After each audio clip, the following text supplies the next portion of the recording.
আজকে আম্মার বিয়ে, সকাল থেকেই সবাই ব্যস্ত।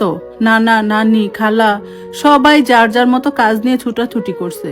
চারপাশের এই আনন্দের ভিড়ে আমার আম্মাও অনেক খুশি, তার মুখে হাসির শেষ নেই। আমি বারান্দার এক কোণে কাঠের একটা পুরনো টুলে চুপচাপ বসে ভাবছি, আম্মা যদি আমাকে ছেড়ে আবার বিয়ে করে অন্য কোথাও চলেই যাবে, তবে আমাকে আদালতের সবার সামনে অত কান্নাকাটি করে বাবার কাছ থেকে নিয়ে আসলো কেন? আমার মতো 12 বছরের ছোট্ট একটা ছেলের মাথায় এই অঙ্ক কোনোভাবেই মেলে না। সকাল 11টা বেজে গেছে, রোদের তাপ বাড়ছে। হঠাৎ আমার এক খালা পাশ দিয়ে যাওয়ার সময় একটু দাঁড়িয়ে মুখটা নিচু করে বলল, এই শাহেদ, সকালে কিছু খাসনি নাকি? মুখটা এমন শুকনো লাগছে কেন? আমি কোনো উত্তর দিলাম না, নিচের দিকে তাকিয়ে চুপ করে রইলাম। সকাল থেকে আম্মা অন্তত 10 বারই বারান্দার সামনে দিয়ে শাড়ি গুজতে গুজতে আসা যাওয়া করছে। নতুন গহনা পরা হাতে কত কি সামলাচ্ছে, কিন্তু একবার আমার দিকে ফিরে তাকালো না, একবারও জিজ্ঞেস করলো না, শাহেদ খেয়েছিস? আমি কার কাছে গিয়ে খাবারের কথা বলবো?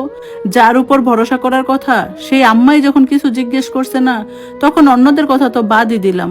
নানির উপর অবশ্য রাগ নেই।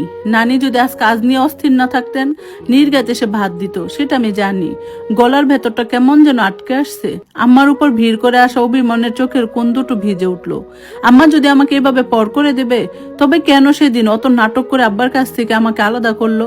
যেদিন জজ সাহেব রায় দিলেন যে আমি আম্মার কাছেই থাকবো, আদালত কক্ষে সেই দিনটার কথা আমার খুব পরিষ্কার মনে আছে। রায় শোনার পর আব্বা হাঁটু গেড়ে মেজে বসে পড়েছিল। তারপর আমাকে শক্ত করে জড়িয়ে ধরে কান্না। আব্বার বুকের ধকপক শব্দ, চোখের পানিতে আমার শার্টের কাঁধ ভিজে গিয়েছিল। গাড়িতে ওঠার আগে আব্বা আমাকে পকেটে জোর করে বেশ কিছু টাকা গুঁজে দিয়ে বলেছিল, যখন যা মনে যাবে কিনে খাইবা বাবা, আমি তোমাকে আমার কাছে রাখতে পারলাম না। কথাগুলো যত মনে পড়ছে, বুকের তরল কষ্টটা চোখের পানি হয়ে গাল বেয়ে গড়িয়ে পড়ছে। গত 1 বছর ধরে আমি আব্বাকে ছাড়া এই বাড়িতে আছি। আজ এই মুহূর্তে বারান্দায় বসে আমি মনে মনে একটা শক্ত সিদ্ধান্ত নিলাম, যে করেই হোক আজ এই হট্টগোলের সুযোগে এই বাড়ি থেকে পালিয়ে আমি সোজা আব্বার কাছে চলে যাব। উঠোনের দিকে তাকাতেই দেখি বর পক্ষের লোকজনের জন্য ডেকোরেশনের লোক দুটো বড় খাসি কাটতে বসেছে। সেখানে নানা দাঁড়িয়ে তদারকি করছেন। কেউ একজন চিৎকার করে ডেকোরেশনের লোকটাকে ট্রের গ্লাসগুলো ধুতে বলছে। পুরো বাড়ি যেন এক উৎসবের মেলায় পরিণত হয়েছে। শুধু এই মেলায় আমার কোনো জায়গা নেই। পা ধুয়ে ঘরে ঢোকার পথে আম্মার মুখোমুখি হয়ে গেলাম। লাল সুতোর কাজ করা ভারী একটা শাড়ি পরেছে আম্মা, হাতে লাল রেশমি চুড়ি। পার্লার থেকে আসা একজন মেয়ে আম্মার চুল বেঁধে দিচ্ছে। আমাকে সামনে দাঁড়িয়ে থাকতে দেখে আম্মা একটু থমকে দাঁড়ালো, কিন্তু তার চোখে সেই আগের মতো আদর বা উদ্বেগ কিছুই দেখতে পেলাম না, বরঞ্চ সেখানে ছিল এক ধরনের তারা। শাহেদ, এখানে দাঁড়িয়ে আছিস কেন? ঘরের ভেতরে গিয়ে বস, আর শুন, নতুন জামাটা পরে নে। একটু পর লোকজন চলে আসবে, ঘর থেকে বেশি বের হবি না। আর তোর নতুন আব্বাও আসবে। এক নিঃশ্বাসে কথাগুলো বলে আম্মা আয়নার দিকে ঘুরে গেল। নতুন আব্বা শব্দ দুটো আমার কানে হাতুড়ির মতো গিয়ে লাগলো। আমার আব্বা তো একজনই, যে আব্বা প্রতিদিন আমাকে বাজারে নিয়ে যেত, যে আব্বা নিজে না খেয়ে আমাকে খাইয়ে দিত। আর সেই জায়গায় আম্মা অন্য একজনকে আমার ঘাড়ে বসিয়ে দিতে চাইছে। আমি নিজের ছোট ঘরে ফিরে এলাম। একটা পুরনো ট্রাঙ্কের উপর রাখা আছে আম্মার কিনে দেওয়া নতুন শার্ট প্যান্ট। আমি সেগুলোর দিকে তাকালামও না। কোণে পড়ে থাকা আমার স্কুলের পুরনো পিঠের ব্যাগটা টেনে নিলাম। ব্যাগটা খুলে ভেতরে দুটো ধোয়া গেঞ্জি, একটা প্যান্ট আর আব্বার দেওয়া সেই জমানো টাকাগুলোর মধ্যে থেকে 300 টাকা তুলে নিলাম। পকেটের বাকি টাকাটা আমি খুব যত্ন করে একটা আলাদা পকেটে মুড়ে রেখেছি। ওটা আব্বার শেষ স্মৃতি, ওটা আমি খরচ করব না। বাড়ি থেকে বের হওয়ার রাস্তা খুব সহজ নয়। উঠানে নানার নজর এড়িয়ে গেট দিয়ে যাওয়া যাবে না, কিন্তু রান্নাঘরের পাশ দিয়ে যে ছোট্ট গলিটা পুকুর পাড়ে দিয়ে গেছে, ওদিক দিয়ে চাইলে খুব সহজে টপকে বেরিয়ে যাওয়া যায়। দুপুর 1:30টার দিকে যখন সবাই দুপুরের খাবার খেতে বসবে আর নতুন বর আসার তোড়জোড় শুরু হবে, ঠিক তখনই সুযোগটা নিতে হবে। হঠাৎ দরজায় টোকা পড়লো। চোখ মুখ মুছে দেখি নানি দাঁড়িয়ে আছে, হাতে একটা ছোট বাটিতে দুটো মিষ্টি। নানির চোখ দুটো ক্লান্ত, কিন্তু সেখানে আম্মার মতো উদাসীনতা নেই। নে ভাই, সকাল থেকে তোকে কিছু খেতে দেখি নাই, একটু মুখে দে। তোর আম্মা তো আজ নতুন জায়গায় পা দিচ্ছে, তোকে দেখার সময় কই তার। নানি নিঃশ্বাস ফেলে আমার মাথায় হাত বুলালো। নানির হাতের মিষ্টিটা মুখে দিতে গিয়ে আমার গলা আটকে গেল। না, এই বাড়িতে আর কিচ্ছু খাবো না, আর এক মুহূর্ত না। মিষ্টির বাটিটা টেবিলের উপর রেখে দিলাম। আমি ব্যাগটা খাটের নিচে লুকিয়ে রেখেছিলাম। ঘড়ির কাঁটায় দুপুর 12টা বাজলো। আর মাত্র কিছুক্ষণের অপেক্ষা। আমি আব্বার শহরের বাস রুটের রাস্তাটা চিনি। আমাদের এই গ্রাম থেকে 5 মাইল দূরে বাস স্ট্যান্ড। সেখান থেকে টাঙ্গাইলের বাস ধরে সোজা চলে যাবো আব্বার দোকানে। আব্বা হয়তো ভেবেছিল সে আমাকে হারিয়ে ফেলেছে, কিন্তু আজ আমি আব্বাকে প্রমাণ করে দিব আমি শুধু তার ছেলে, আর কারো না। ঘড়ির কাঁটায় তখন 1টা বাজতে 10 মিনিট বাকি। মরিচ আর গরম মশলার ঝাঁঝালো গন্ধে পুরো উঠোন গম গম করছে। বাবুর্চি কড়াইয়ের ঢাকনা সরিয়ে বিশাল কাঠের খন্তা দিয়ে চাল নাড়ছে, আর সেখান থেকে ধোঁয়া উঠে বাতাস ভারী করে তুলছে। নানা গলার রক ফুলিয়ে ডেকোরেশনের ছেলেকে তাগাদা দিচ্ছে, আরে গেটের ফুলগুলো ঠিক মতো বাদ, বরপক্ষ আর আধা ঘন্টার মধ্যে চলে আসবে। ঠিক এই হট্টগোল আর হইচয়ের মুহূর্তের জন্য আমি অপেক্ষা করছিলাম। খাট থেকে ব্যাগটা পিঠে ঝুলিয়ে নিলাম, শার্টের তলায় ব্যাগটা চেপে ধরে সাবধানে পা টিপে টিপে পেছনের রান্নাঘরের গলির দিকে এগোলাম। নানি তখন কড়াই থেকে বাটিতে কুরমা ঢালতে ব্যস্ত, কাজের মহিলাটা ডাল বাটা নিয়ে তর্ক করছে। কেউ আমার দিকে খেয়াল করার অবস্থায় নেই। রান্নাঘরের পেছন ঘেসে বাঁশঝাড়ের স্যাঁতস্যাঁতে গলিটা দিয়ে বেরিয়ে আসতেই সুদা গন্ধ নাকে এলো। গলির শেষ মাথায় পুরনো ইটের নিচু দেওয়াল। ব্যাগে হাত দিয়ে দেখে নিলাম টাকাটা ঠিক আছে কিনা। তারপর কোনো মতে পা দেয়ালে আটকে উপরে বাঁশ বাগানে লাফিয়ে পড়লাম। কাদা শুকনো বাঁশ পাতার উপর দিয়ে যখন দৌড়াতে শুরু করলাম, তখন বুকের ভেতরটা ড্রামের মতো বাজছিল। মনে হচ্ছিল এই বুঝি কেউ পেছন থেকে ডেকে উঠলো, শাহেদ কই যাস? কিন্তু না, শুধু পেছনের বাড়ির সাউন্ড বক্সের বাজতে থেকে হিন্দি গান আর মাইকের আওয়াজ ব্যাকগ্রাউন্ডে ফিকে হয়ে আসতে লাগলো। পাকা রাস্তায় উঠে আমি হাঁটার গতি বাড়িয়ে দিলাম। দুপুর একটায় রোদে পিচ ডালা রাস্তা গরম হয়ে উঠেছে, চটির তলা দিয়ে সেই আঁচ পায়ে লাগছে। বাস স্ট্যান্ড পর্যন্ত পৌঁছাতে হলে প্রায় 3 মাইল কাঁচা রাস্তা আর 2 মাইল পাকা পথ পার হতে হবে। ভ্যান বা রিক্সায় উঠলে চেনা কেউ দেখে ফেলতে পারে, তাই হাঁটাহাঁটি ছাড়া গতি নেই। রাস্তার দুই পাশের ধান খেতে বাতাসের তুড়ে দুলছে, মাথার উপর প্রখর রোদ, তৃষ্ণায় বুক ফেটে যাওয়ার জোগাড়। রাস্তার 2-1 গ্রামের পরিচিত মুখ দেখা গেল। আমি মুখ নিচু করে গামছা দিয়ে মাথা ডেকে হাঁটার ধরন বদলে ফেললাম। 12 বছরের একটা ছেলে পিঠে ব্যাগ নিয়ে একা একা এত রোদে কই যাচ্ছে, এই প্রশ্ন যাতে কেউ তুলতে না পারে। ঘন্টাখানেক একটানা হাঁটার পরে যখন পাকা রাস্তার শেষ মাথায় বাস স্ট্যান্ডে পৌঁছালাম, তখন আমার পরনের গেঞ্জি ঘেমে পিঠের সঙ্গে সেটে গেছে। ধুলো আর বাতাসের কালো ধোঁয়ায় চোখ জ্বলছে। লোকজনের হাঁক ডাক, চায়ের দোকানের খটখট শব্দ আর লোকাল বাসের কন্ট্রাক্টরদের চিল্লাচিল্লি, টাঙ্গাইল টাঙ্গাইল, এই সরেন, সরাসরি টাঙ্গাইল। আমি পকেটে হাত দিয়ে সেই 300 টাকার নোটটা শক্ত করে ধরলাম। গায়ে নতুন জামা নেই, পায়ে ধুলোবালি মাখা পুরনো স্যান্ডেল, কিন্তু বুক জুড়ে একটা অদ্ভুত জেদ। আমার রাজকীয় বিয়ের প্যান্ডেল, মাংসের গ্রান কিংবা মায়ের লাল শাড়ি কোনো কিছু আমাকে আর বাঁধতে পারবে না। লোকাল বাসটার মাঝারি শাড়ির একটা সিটে জানালার পাশে গিয়ে বসলাম। কন্ট্রাক্টর এসে বলল, কোথায় যাবি? আমি বুক চিতিয়ে শক্ত গলায় বললাম, টাঙ্গাইল, ভাড়া কত? কন্ট্রাক্টর আমার ছোট চেহারার দিকে একটু অন্যভাবে তাকালো। 50 টাকা দে। আমি পকেট থেকে নোটটা বের করে দিলাম। হাতে বাকি টাকা আর টিকিট পেয়ে জানালার বাইরে তাকালাম। গাড়িটা স্টার্ট দিতে পুরো বাস একটা ঝাঁকুনি দিল। সাইড মিররে দেখলাম গ্রামের সীমানা পার হয়ে ধীরে ধীরে বাসটি বড় রাস্তায় উঠে যাচ্ছে। মনে মনে ভাবলাম, আম্মা হয়তো এতক্ষণে টের পেয়েছে আমি ঘরে নেই, কিংবা হয়তো এখনো টের পাইনি। বরাস আর সাজগুজ নিয়ে হয়তো সে পার্লারের মেয়ের সাথে ব্যস্ত। আমি না খেলে যার কিছু যায় আসে না। আমি বাড়ি থেকে হারালে কি তার নতুন সংসার আটকে থাকবে? নিশ্চয়ই না। গাড়ির জানালার বাতাস এসে গা জড়িয়ে দিচ্ছিল, কিন্তু মাথার ভেতরে ঘুরে আসছিল আব্বার সেই শেষ কান্নাটা, 1 বছর আগের কথা। আদালতের বারান্দায় কাঠের বেঞ্চে বসেছিলাম আমি। মা আর বাবা দুই দিকে দুটো আলাদা টেবিলে উকিলদের সাথে কথা বলছিল। মা জজ সাহেবের সামনে গিয়ে হাউমাউ করে কেঁদে উঠে বলেছিলেন, ছেলে আমার কলিজার টুকরো, ওকে ছাড়া আমি বাঁচবো না। ওর বাবা মদ জুয়া খেলে, সংসার ছারখার করছে। আমার ছেলেকে ওর হাতে দিলে ওর ভবিষ্যৎ নষ্ট হয়ে যাবে। আমি তখন ছোট হলেও বুঝতাম, আব্বা সিগারেট খেত ঠিকই, কিন্তু কোনোদিন মদ ছুঁয়েও দেখেনি। আর জুয়া, আব্বা সারাদিন বাজারের ইলেকট্রনিক্সের দোকানে বসে ঘাম জড়িয়ে রেডিও টিভি মেরামত করত, কিন্তু কোর্টের লড়াইয়ে মায়ের পক্ষে উকিলের চাটুকারিতার কাছে আব্বার সাধারণ সত্যগুলো হেরে গিয়েছিল। জজ সাহেব যখন রায় দিলেন আমি আম্মার কাছেই থাকবো, আব্বা ডুকরে কেঁদে উঠেছিলেন। বিচারক উঠে যাওয়ার পর আব্বা আমার কাছে এসে হাঁটু গেড়ে বসে পড়ছিলেন। আমার ধুলোবালি মাখা হাত দুটো নিজের মুখে চেপে ধরে বলেছিলেন, তুই কষ্ট পাস না শাহেদ, তোর আম্মা তোকে ভালো রাখবে, পড়াশোনাটা ঠিকঠাক করিস। আর শোন, তোর আব্বা তোকে কোনোদিন ভুলে থাকবে না। সেই দিন আব্বার হাত থেকে পাওয়া সেই সামান্য টাকাগুলো আজ আমার একমাত্র ভরসা। বাস যখন টাঙ্গাইল বাস স্ট্যান্ডে এসে পৌঁছালো, তখন বেলা 5টা পেরিয়ে গেছে। পুরো শহরটা অচেনা লাগছিল। 1 বছর আগে আব্বার সাথে যখন এই শহরে এসেছিলাম, তখন এত বড় বড় দালান ছিল কিনা মনে নেই। মোড়ের থেকে নেমে একটা ডাবের দোকানে গিয়ে দাঁড়ালাম। ডাবলা লোকটা ডাব কাটতে কাটতে বলল, কই যাবা বাজান? আমি বললাম, চৌধুরী মার্কেটের পেছনে রহমান ইলেকট্রিক্স দোকানে। লোকটা ডাবের চোখ কেটে দিতে দিতে বলল, ও খালেক মিয়ার দোকান, ওই তো সোজা গিয়ে ডান দিকের গলি, হেঁটে গেলে 5 মিনিট লাগবে। ডাবের জলটুকু এক নিঃশ্বাসে খেয়ে টাকা মিটিয়ে দিলাম। তারপর হাঁটা দিলাম নির্দিষ্ট গলির দিকে। গলিটা একটু ভেতরের দিকে। দুই পাশে বেশ কিছু পুরনো টিনের আর ইটের দোতলা দোকান, ঘড়ির দোকান, সাইকেল মেরামতের দোকান পার হয়ে একটু এগোতেই নজর এলো সেই নীল রঙের সাইনবোর্ডটা, রহমান ইলেকট্রিক্স। সাইনবোর্ডের রং কিছুটা চটে গেছে। দোকানের সামনে একটা পুরনো রঙিন টেলিভিশন খোলা অবস্থায় রাখা। ভেতরে একজন লোক মাথা নিচু করে সোল্ডারিং আয়রন দিয়ে সার্কিট বোর্ডে কাজ কাজ করছে। বাতাসের রং আর রেজিনের পরিচিত ঝাঁঝালো গন্ধ। লোকটার চুলগুলো 1 বছর অনেকটাই পেকে গেছে। গায়ের নীল শার্টটার কলারটা একটু সেরা, গাল ভাঙ্গা, চোখে মোটা ফ্রেমের চশমা। আমার বুকের ভেতর যেন হাজারটা ডাক একসঙ্গে বেজে উঠলো। চোখ দুটো ঝাপসা হয়ে এলো। আমি দোকানের দরজার কাঠের টুলে ব্যাগটা নামিয়ে রেখে কাপা কাপা গলায় ডাকলাম, আব্বা। ভেতরে শোল্ডারে আয়রন ধরা হাতটা এক মুহূর্তের জন্য বাতাসে থমকে গেল। লোকটা কোনো কথা না বলে আস্তে আস্তে মাথা তুললো। চশমাটা নাকের উপর থেকে টেনে ঠিক করে আমার দিকে তাকালো। প্রথম কয়েক সেকেন্ড আব্বা যেন নিজের চোখকে বিশ্বাস করতে পারছিল না। তারপর হাতের টুলটা মেজে ফেলে দিয়ে ধক করে উঠে দাঁড়ালো। শাহেদ, তুই এইখানে? আব্বার গলার আওয়াজ আটকে আসছিল। আমি আর নিজেকে ধরে রাখতে পারলাম না। দৌড়ে গিয়ে আব্বার কোমর জড়িয়ে ধরলাম। 1 বছর ধরে জমে থাকা সব অভিমান, কষ্ট আর আম্মার উপর জমানো রাগ চোখের পানি হয়ে আব্বার ময়লা শার্টে আশ্রে পড়লো। আব্বা মেজে হাঁটু গেড়ে বসে আমাকে বুকের মধ্যে আঁকড়ে ধরলো। তার শরীরে সেই পরিচিত ঘামের আর শোল্ডারিং এর গন্ধটা আমাকে জড়িয়ে নিল। তুই একা এতদূর কিভাবে আসলি রে বাবা? তোর আম্মা কই? তোকে কে পাঠালো? আব্বা আমার মুখটা 2 হাতে ধরে ছটফট করে দেখতে লাগলো, যেন বিশ্বাসই করতে পারছে না আমি সত্যি সামনে দাঁড়িয়ে আছি। আমি কাঁদতে কাঁদতে বললাম, আজ আম্মার বিয়ে আব্বা। আম্মা আমাকে আর চায় না। আমি আর ওই বাড়িতে ফেরত যাব না। তুমি আমাকে তোমার কাছে রেখে দাও।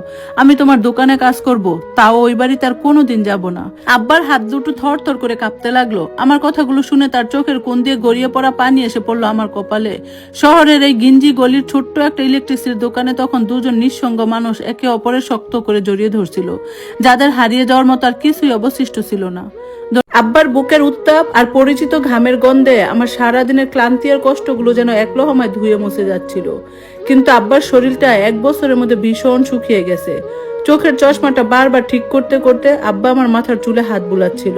তার হাতের স্পর্শে কেমন যেন একরকমের ভীতি আর অনিশ্চয়তা ফুটে উঠছিল। তুই দুপুর থেকে কিছুই খাস নাই সাহেব? আব্বার গলার তুতলামো চেপে রেখে জিজ্ঞেস করলো। আমি মাথা নেড়ে না বললাম। সকাল থেকে পেটে পানি ছাড়া আর কিছুই পড়েনি। নানির দেওয়া সেই মিষ্টি দুটো টেবিলে রেখে পালিয়ে এসেছি। আব্বা দরফর করে উঠে দাঁড়িয়ে দোকানের সামনের কাঠের জাপটা অর্ধেক নামিয়ে দিল। তারপর আমার হাত ধরে টানতে টানতে পাশের গলির ছোট হোটেলের দিকে নিয়ে গেল। হোটেলের কাচের আলমারিতে রাখা ঠান্ডা পরোটা খেলাম প্রথমে, আর রুই মাছের ঝোল দিয়ে ভাত দিল। আমি যখন গুড় গাছে গিলছিলাম, আব্বা তখন কাঠের ভাঙ্গা চেয়ারটায় বসে এক দৃষ্টিতে আমার দিকে তাকিয়েছিল। তার চোখের কোণ দুটো লাল, গালের চামড়া ঝুলছে, চশমার কাচের আড়ালে মনি দুটো বারবার কেঁপে উঠছিল। তোর আম্মা তোকে কিছুই বলে নাই? আব্বা হঠাৎ একদম নিচু গলায় প্রশ্ন করলো। আমি মুখে ভাতে লোকমা নিয়ে বললাম, আম্মা নতুন শাড়ি পরে আয়নার সামনে সাজছিল। নতুন আব্বা আসবে, তাই আমাকে ঘরে গিয়ে বসে থাকতে বললো। আমার একবারও জিজ্ঞেস করলো না আমি খেয়েছি কিনা। আব্বা একটা লম্বা নিঃশ্বাস ফেললো, হাতটা টেবিলের উপর রেখে আঙ্গুলগুলো মটকালো। তার মুখ দেখে মনে হচ্ছিল ভেতরে শত শত কথা জমে আছে, কিন্তু কোনো শব্দ মুখ ফুটে বের হচ্ছিল না। খাওয়া শেষ করে আব্বা আমাকে নিয়ে তার মেসে গেল। বাজারের পেছনে একটা পুরনো চুনকাম খসে পড়া 4তলা বিল্ডিং এর নিচতলা একটা ছোট্ট রুম। ঘরে পা দিতেই স্যাঁতস্যাঁতে একটা প্লাস্টিকের গন্ধ নাকে এলো। ঘরের কোন একটা লোহার সিঙ্গেল খাটের উপর জটলা পাকানো কাঁথা, পাশে ছোট্ট একটা প্লাস্টিকের টুলে সারি সারি ওষুধের কৌটা আর পাত। আমার নজর ওষুধের পাতার দিকে যেতেই আব্বা তাড়াতাড়ি গামছা দিয়ে সেগুলো ঢেকে ফেললো। ওগুলো কিসের ওষুধ আব্বা? তুমি অসুস্থ? আমি প্রশ্ন করলাম। আব্বা মেজে একটা পুরনো মাদুর পাততে পাততে হালকা হেসে বলল, না রে বাবা, কিচ্ছু না। রাতে একটু ঘুম হয় না তো, তাই ডাক্তারের দেওয়া সামান্য ঘুমের ওষুধ। মাথাটা মাঝে মধ্যে না ঝিমঝিম করে, আর কিচ্ছু না। আমি মেজেই বসে পড়লাম।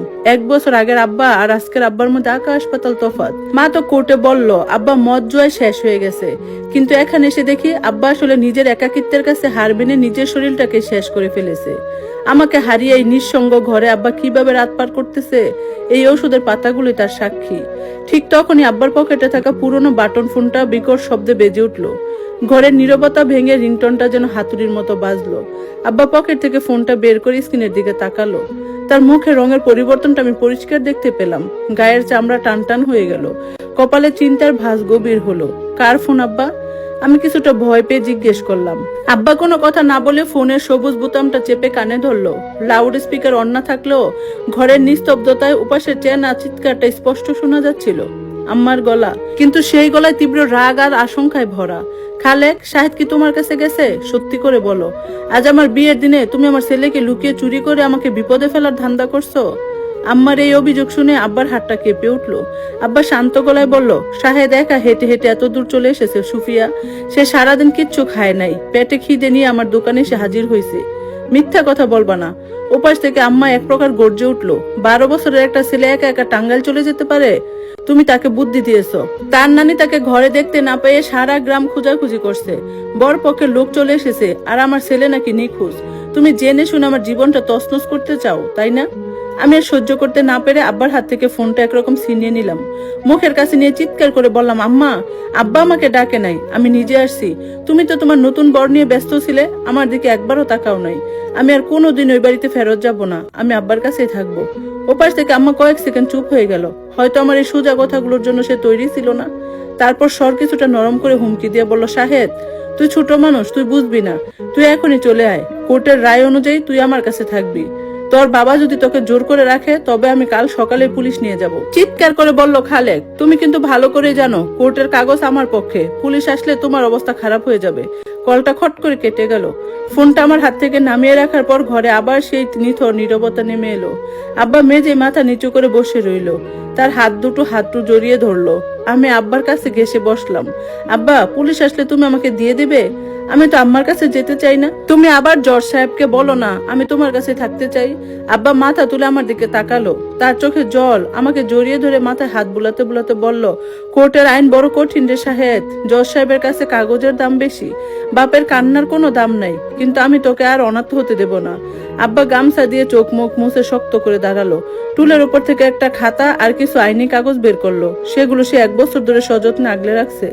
আজ রাতটা তুই আমার কাছে ঘুমাবি, কাল সকালে পুলিশ আসুক আর তোর আম্মাই আসুক, আমি আর জর্জের বয়ে পালিয়ে যাব না। তোর মা তোকে ছেড়ে নতুন সংসার করতে পারে, কিন্তু আমি তোকে ছেড়ে আর বাঁচতে পারবো না। কাল সকালে উকিলের কাছে যাব, তোকে আর আমি হারাবো না শাহেদ। আব্বা ঘরের একমাত্র ডিম লাইটটা জ্বালিয়ে দিল, হলুদ আলোয় ছোট ঘরটা ভরে গেল। আমি আব্বার পাশের খাটে গিয়ে শুয়ে পড়লাম। বাহিরে টাঙ্গাইল শহরের রিক্সা টুংটাং আর বাসের হর্ন বেশি আসছে। আম্মার জমকালো বিয়ের বাতিগুলো থেকে অনেক দূরে এই স্যাঁতস্যাঁতে ছোট ঘরটাতে আমি অবশেষে একটা স্বস্তির নিঃশ্বাস ফেললাম। কাল কি হবে আমি জানি না, কিন্তু আজ রাত অন্তত আমার আব্বা আমার পাশে আছে। সকাল 8টা বাজতেই বাজারের লোকজনের আসা যাওয়া শুরু হয়ে গেছে। আব্বা দোকানের সামনে ঝাঁপ এক এক করে খুলে একপাশে টেনে রাখলেন। কাল রাতের পর থেকে আব্বার চেহারাটা একদম ভেঙে পড়েছে, চোখের নিচে কালি, গায়ের শার্টটাও বদলানো হয়নি। দোকানের ভেতরে কাঠের ছোট্ট বেঞ্চটা আমি বসেছিলাম। আব্বা একটা পুরনো সুতি গামছা দিয়ে টিভি মেরামত করার টুলটা মুছছিল, কিন্তু মন যে কাজের দিকে নেই তাই স্পষ্ট বোঝা যাচ্ছিল। একই জায়গায় বারবার মুছছেন আর চোখ দুটো বারবার বাহিরের গলির মুখের দিকে চলে যাচ্ছে। আব্বা, তুমি কি নাস্তা খাবা না? আমি নিচু গলায় জিজ্ঞেস করলাম। আব্বা গামছাটা টেবিলের উপর রেখে আমার দিকে তাকালো। খামু। তোর খিদে পাইছে? না, কাল রাতে মাছ দিয়ে ভাত খাওয়ার পর আর খিদে লাগে নাই। আব্বা পকেট থেকে একটা 10 টাকার নোট বের করে আমার হাতে দিয়ে বলল, যা তো ওই মোড়ের মুস্তফার দোকান থেকে 2টা চা আর 4টে লাল বিস্কুট নিয়ে আয়। আমি কাপ দুটো নিয়ে দোকান থেকে বের হতে যাব, ঠিক তখনই গলির মুখে একটা রিক্সা এসে থামলো। রিক্সা থেকে নামলো আমার ছোট মামা আর আম্মা। আম্মার গায়ে কালকে সেই বিয়ের ভারী লাল শাড়িটা নেই, একটা খুব সাধারণ ছাপা শাড়ি পরেছে। চুলগুলো সাধারণ করে খোপা করা, মুখটা একদম থমথমে। আমার হাত থেকে চায়ের কাপের চিন্তা এক মুহূর্তে উবড়ে গেল। আমি পেছনে ফিরে দৌড়ে এসে আব্বার শার্ট ধরে দাঁড়ালাম। মামা দোকানে ঢুকে সোজা আমার দিকে হাত বাড়ালো, শাহেদ চল। আব্বা চট করে মামার আর আমার মাঝখানে এসে দাঁড়ালেন। রহিম, ছেলেটার গায়ে হাত দিবি না। আম্মা পেছনে দাঁড়িয়েছিল, সে ভেতরে ঢুকলো না, দরজার মুখে দাঁড়িয়ে রইলো। তার চোখ দুটো লাল, সারা রাত হয়তো সেও ঘুমায়নি।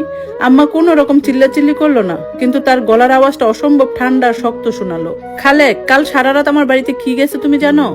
আম্মা আব্বার দিকে না তাকিয়ে বলল, বরের বাড়ির লোক চলে আসার পর ছেলে নাই, ওর নানা নানি সবার সামনে আমার মাথা কাটা গেল, মান সম্মান সব শেষ হয়ে গেছে আমার। আব্বা চশমাটা খুলে হাতের তালুতে চেপে রেখে বললেন, সুফিয়া, শায়দ ছোট মানুষ না, ও একা একা হেঁটে বাস ধরে আমার কাছে আসছে। আমি তো ওকে ডেকে আনি নাই, তুমি আনো নাই, কিন্তু তোমার মন তো চাইছে ও চলে আসুক। আম্মা এবার আব্বার দিকে সোজা তাকালো। তুমি কাল রাতে ওকে ফেরত পাঠাতে পারতে না? একটা ফোন করে বলতে পারতে না যে ছেলে তোমার কাছে আছে? সারা রাত আমরা ভেবেছি ছেলে বুঝি পুকুরে পড়লো না রাস্তা অ্যাক্সিডেন্ট করলো। আব্বা কথাটার কোনো উত্তর দিতে পারলেন না, মাথা নিচু করে রইলেন। কাল রাতে আম্মার করা কথার পর আব্বাও যেন জট পাকাতে চাননি। সে সত্যটা আব্বার চুপ থাকা দেখে বোঝা যাচ্ছিল। মামা আমার হাত শক্ত করে ধরে টান দিল, চুপচাপ চল এখন, বাড়িতে তোর নানা বসে আছে। তোর আম্মার নতুন শ্বশুর বাড়ির লোকজনকে কি বুঝ দেওয়া হয়েছে তুই জানিস? আমি মামার হাত ছাড়ানোর জন্য মোচড় দিলাম, আমি যাব না, আমি আব্বার কাছেই থাকবো। আম্মা এবার আমার সামনে এসে আমার কাঁধ শক্ত করে ধরলো। তার হাতের চাপটা বেশ কড়া ছিল। শাহেদ, বেয়াদবি করবি না। কোর্টের রায় ভুলে গেছিস? জজ সাহেব তোকে আমার কাছে দিছে। তুই কার কাছে থাকবি সেটা তোর মতো 12 বছরের পোলাপানের বিচারে হবে না। তোমরা মিথ্যে বলছিলে জজ সাহেবের কাছে। আমি কান্নার তোরে চেঁচিয়ে উঠলাম, আব্বা মদ খায় না, তোমরা আব্বাকে হিংসা করো, তাই আব্বার কাছ থেকে আমাকে নিয়ে গেছো। আম্মাকে এই কথা একটা ধাক্কা খেতে দেখলাম, কিন্তু পরক্ষণে মুখটা সামলে নিয়ে বলল, তোর আব্বা কত ভালো তা আমার চেয়ে কেউ বেশি জানে না। এই ম্যাচ ঘরে থেকে না খেয়ে থেকে তোর পড়ালেখা হবে? এই দোকানে বসে বড় হবি তুই? আম্মা আব্বার দিকে ফিরে বলল, খালেক, ভালো ভালো ছেলেকে আমার সাথে যেতে বলো, পুলিশে যেতে বাধ্য করো না। কোর্টের কাগজ কিন্তু আমার কাছে আছে।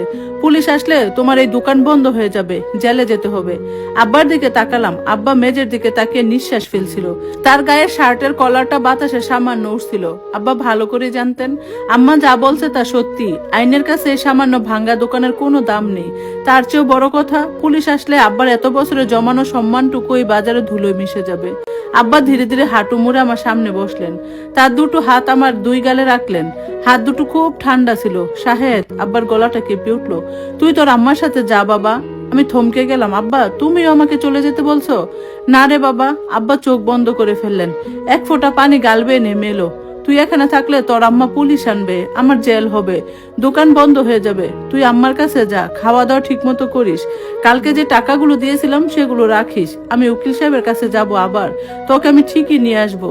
মিথ্যা বলছো তুমি। আমি কান্নায় ভেঙে পড়লাম। তুমি আর আমাকে আনতে যাবা না? তুই এই স্যাঁতস্যাঁতে ঘরে একা একা আবার অসুস্থ হয়ে পড়বি। মা আমার কোনো কথা শোনার সুযোগ দিল না। জোর করে আমাকে টেনে দোকানের বাহিরে নিয়ে এলো। আমি পেছনে ফিরে আব্বার দিকে হাত বাড়ালাম, কিন্তু আব্বা তখন দুই হাতে মুখ চেপে দোকানের মেঝে বসে পড়লেন। তার চারপাশে সোল্ডারিং আয়রন, সার্কিট বোর্ড আর খোলা টিভিগুলো যেন হঠাৎ খুব নিঃসঙ্গ হয়ে গেল। আমার রিক্সায় উঠে বসালো আমাকে। রিক্সাওয়ালার প্যাডেল মারতে শুরু করতেই ইলেকট্রিক্স আর নীল রঙের চটে যাওয়া সাইনবোর্ডটা পেছনে পড়ে যেতে লাগলো। আম্মা পাশে বসে আমার মাথায় হাত রাখার চেষ্টা করলো, কিন্তু আমি ঝটকা মেরে হাত সরিয়ে দিলাম। আম্মা একটা লম্বা শ্বাস ফেলে বাহিরের দিকে তাকিয়ে রইল।